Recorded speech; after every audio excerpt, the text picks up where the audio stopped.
Jianjiao back finally with another D&D video.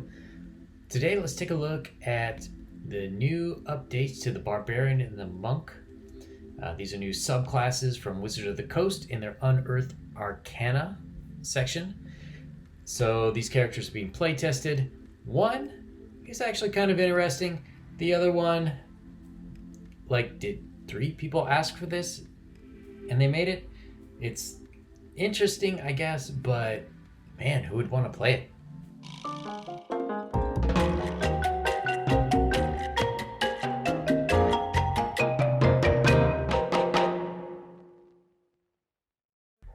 The first update is the Barbarian.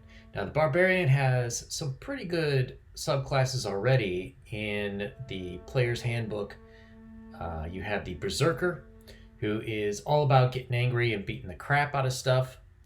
You have the different varieties with the different animal paths, generally bear, eagle, tiger, and the other one that I always forget, deer. Yes, and deer. So if you're looking at more of a guy from the wilderness, that's sort of your play style there. Both have very useful features during the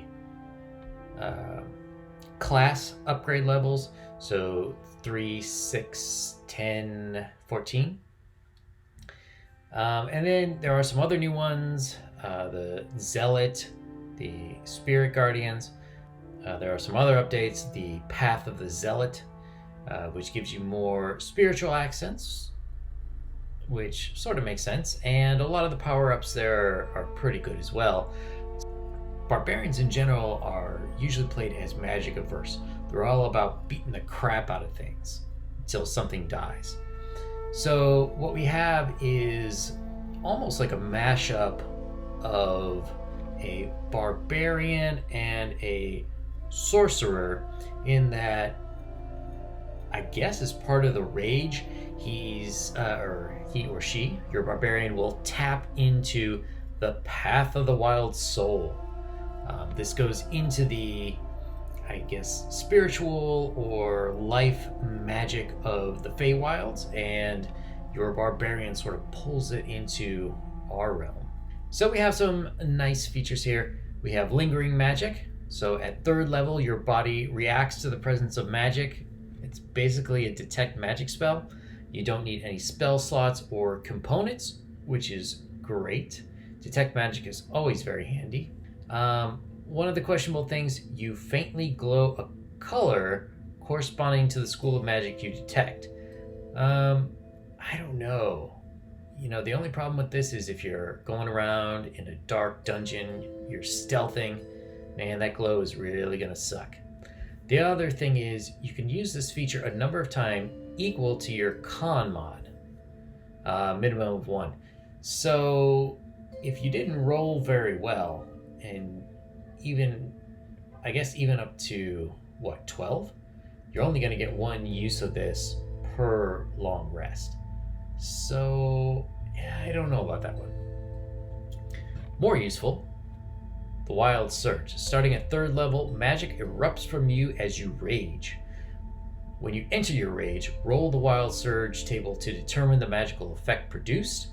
If the Wild Surge requires a saving throw, the DC equals 8 plus proficiency plus your con mod. So this is pretty interesting. We have necrotic energy bursting forth from you. You have teleporting.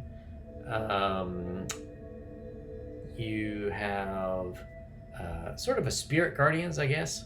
Well, sort of Spirit Guardians. They look like flumps. I don't know what a flump is. Sorry. In an unoccupied space, they fly 30 feet in a random direction at the end of your turn and explode, damaging each creature within 5 feet. So number 1 and number 3 sound cool, but you can easily end up screwing over the rest of your party with that. Arcane energy enshrouds you until your rage ends. Gain +2 AC, and Whenever a creature within 10 feet of you hits you with an attack, that creature takes force damage equal to your con mod. That's pretty darn useful, especially if your Barbarian is going to be more the tank of your party. Now, the only thing is, how does this fare compare to, like, Path of the Totem, where you could be bear and get half damage done to you for virtually every kind of attack? I don't know. So it's not as good for tanking as that, but this isn't bad. Plant life temporarily grows around you until your rage ends. The ground within 10 feet of you is difficult terrain. Yeah, I don't know. This one seems not that great, because once you have to move, that ground is difficult terrain. If it had some exception, like the ground around you is difficult terrain, but you are not affected by it, that would make more sense. Let's see. We have Arcane Energy, taps the mind of those around you. You get a glimpse of the creature's thoughts and how it plans on attacking you. And they have disadvantage on your rolls against you until the start of your next turn. That's pretty darn good. And if you had a permissive DM, if you could see what they were going to do with an attack, if they were doing some sort of AoE attack or whatever against the other members of the party, you could maybe shout out and warn them. You have number 7, shadows weave around the weapons of your choice you are holding until your rage ends.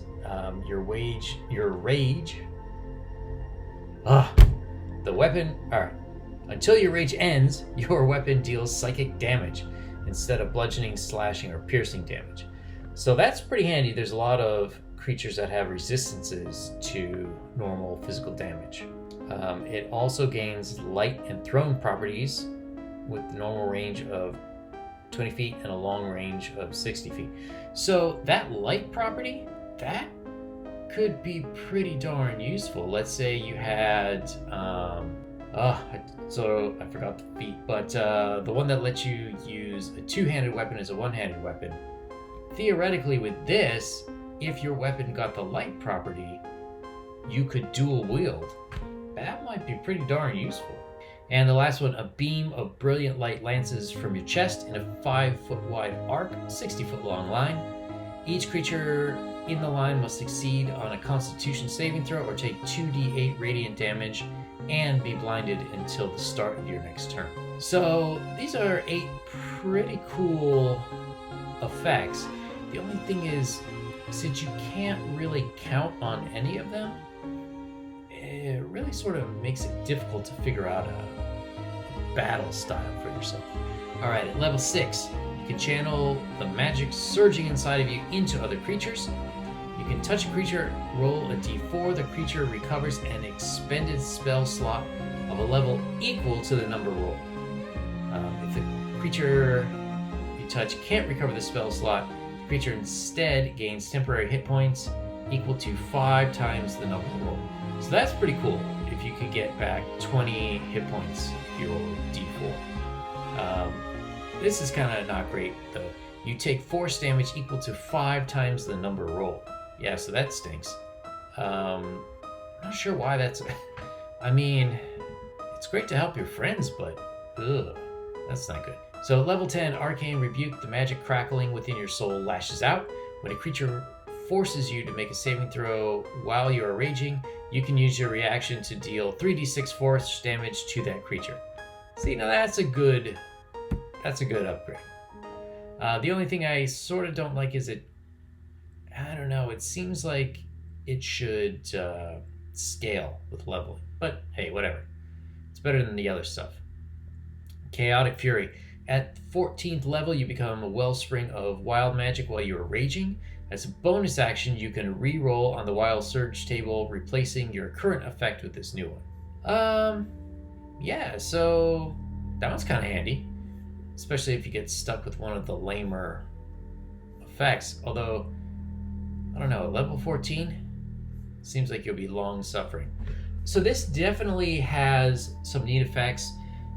if I were wanting to play this, I would work with my DM to change some of these effects on the Wild Surge and to make these magical reserves at level 6 less sucky. Like take out the you take force damage thing. I don't know why that would work. I mean, I guess technically you could use it each turn as your action and you could keep healing people.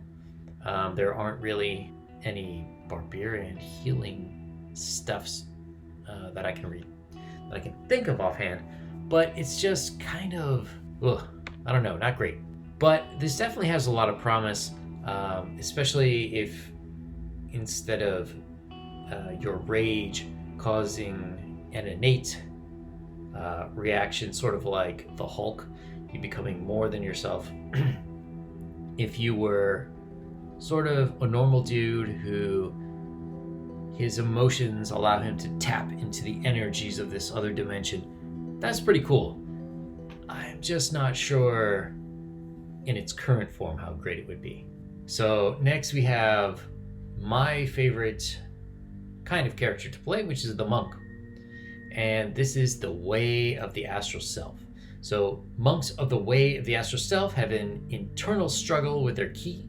They see their mystical energy as a representation of their true form, an astral self.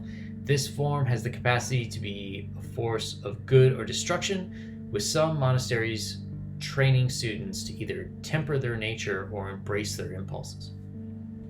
Okay, this sounds kind of cool. In the player's handbook, there are some monk subclasses where you do get to go into the astral plane, leave your body, and that kind of stuff. This sort of takes it to the next level. The only thing is, as we'll see in a second, the way they do it is kind of lame. Okay, so forms of your astral self. The astral self is a translucent embodiment of the monk's psyche and soul. As a result, the form of an astral self reflects the mind of the monk who manifests it. Your astral self could be a humanoid knight with a helmeted face and a large muscular arms, or it could be a golden metallic form with thin arms like a modron. When choosing this path, consider what quirks define your monk. Are they obsessed with something? Are you driven by justice or selfish desire? Any of your motivations could manifest in the form of your astral self. Yeah, I guess. I don't understand why you need this subclass to do that. It seems like it should already manifest itself in the way you treat your monk. But we'll go on. At 3rd level, your mastery of your ki allows you to summon a portion of your astral self. On your turn, you can spend 2 ki points as a bonus action to summon the arms of your astral self for 10 minutes. These spectral arms, however, hover near your shoulders. You can determine the character's appearance based on the quality of your characters. And when these astral arms are summoned, you gain the following benefits. You can use your wisdom modifier in place of your strength modifier when making strength checks and strength saving throws. Okay, that's pretty useful. Monks, their main stats are wisdom and dexterity. The only problem with this is, since it's a close-in fighter class and you're using your fists a lot, there's a lot of times where you want to try to grapple or restrain or sort of more wrestling combat. And the problem with that is those all require strength as opposed to dexterity. When you've already got 2 stats you need to upgrade, plus a monk has a D8 hit die, which means at most you're only gaining 5 hit points per level. Or I shouldn't say at most. If you're not rolling, you're only going to gain an average of 5 hit points per level. That means you're really not as strong as a lot of the other classes. You can't take nearly as much punishment. It's sort of made up for it by relatively high armor class, especially at lower levels, but you really need strength, and you just can't upgrade force stats like that. You just don't have enough points to put in at the upgrade levels. Also, the arms of the monk weapons have a reach of 10 feet. The arms deal radiant or necrotic damage, your choice. When you attack with the arms, you can use your wisdom modifier instead of strength or dexterity. That's kind of cool, especially getting reach. That's one thing I sort of didn't like about the monk, was that you couldn't use pole arms as a monk weapon, even though a lot of, or at least the Path of the Palm was geared towards being more like a Shaolin style monk, where they used long spears, like 9 feet long at least.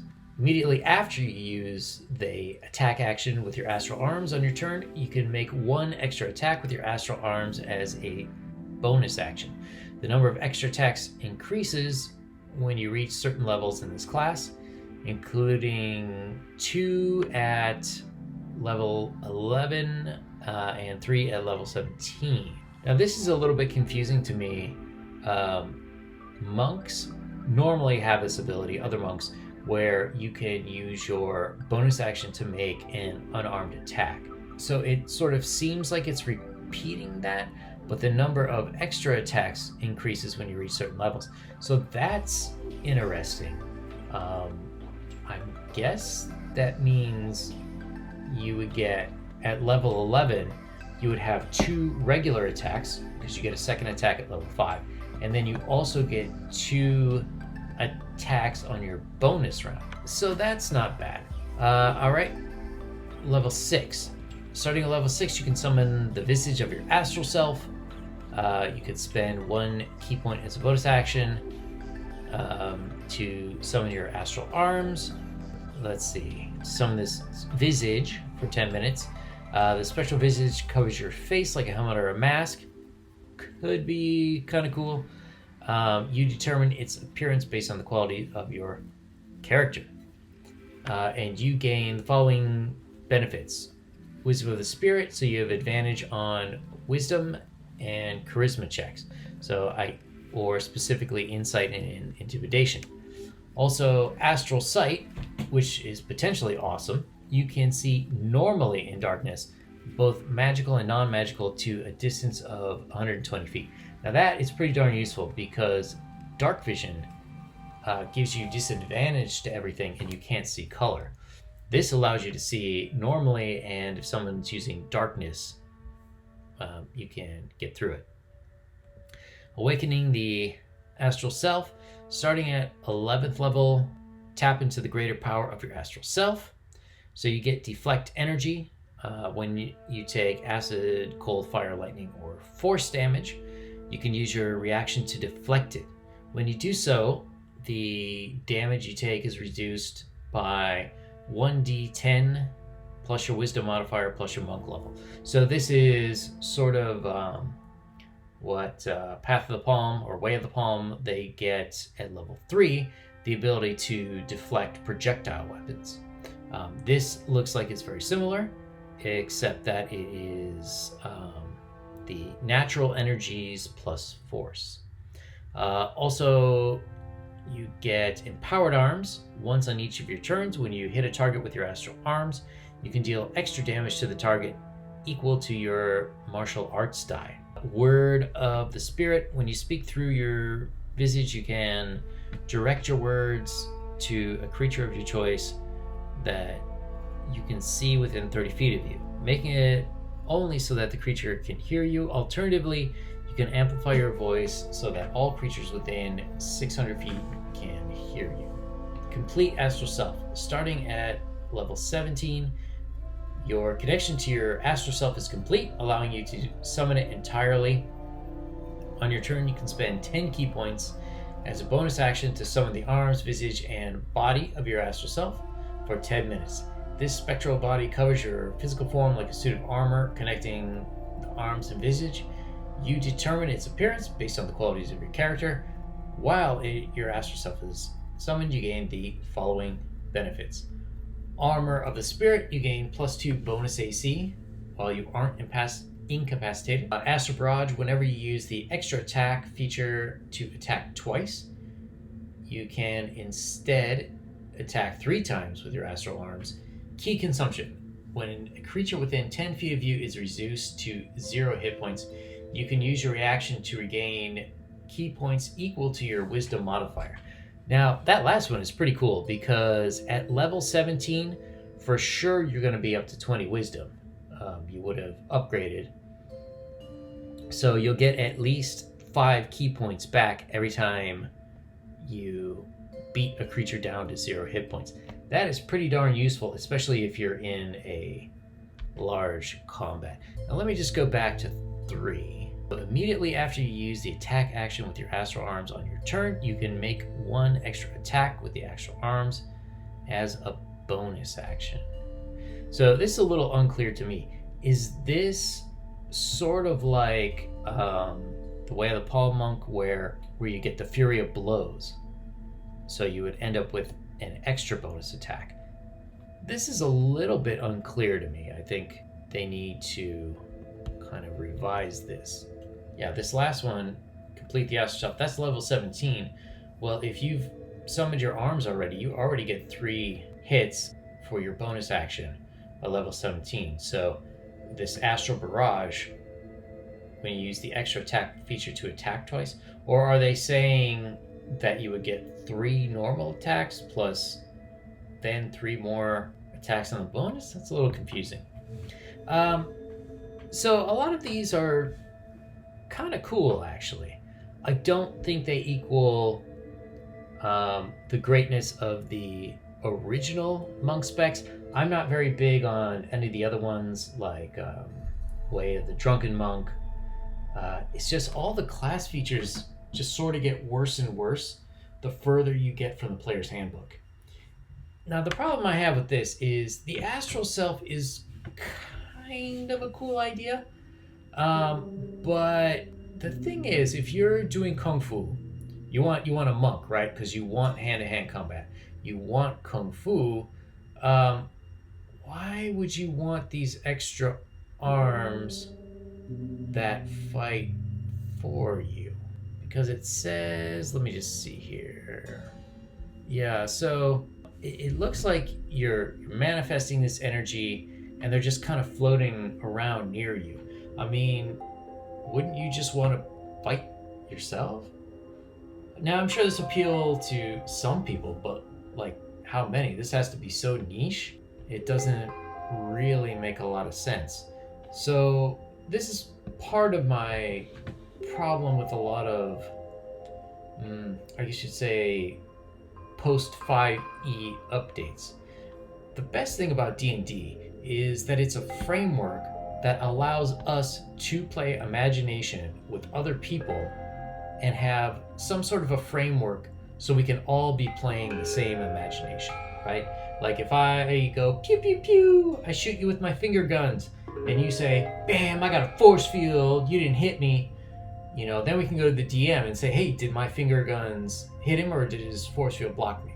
And there are ways to determine that. The problem is when you get into such like niche things, it's way too specific. Like if you wanted similar kind of stuff, why couldn't you just talk to your DM and the two of you hash out what the changes would be? To me, that makes it a lot better. It invests the player more. The DM sort of has more control. They're not sort of hamstrung by some guys at Wizard. It just makes more sense. So what did you guys think? New Barbarian, new Monk subclass. Is anybody going to play it? Do you think these will be popular? Maybe they'll make it into the next version of the Player's Handbook? Leave your comment below. Like and subscribe. It really helps the channel. And I'll see you guys soon.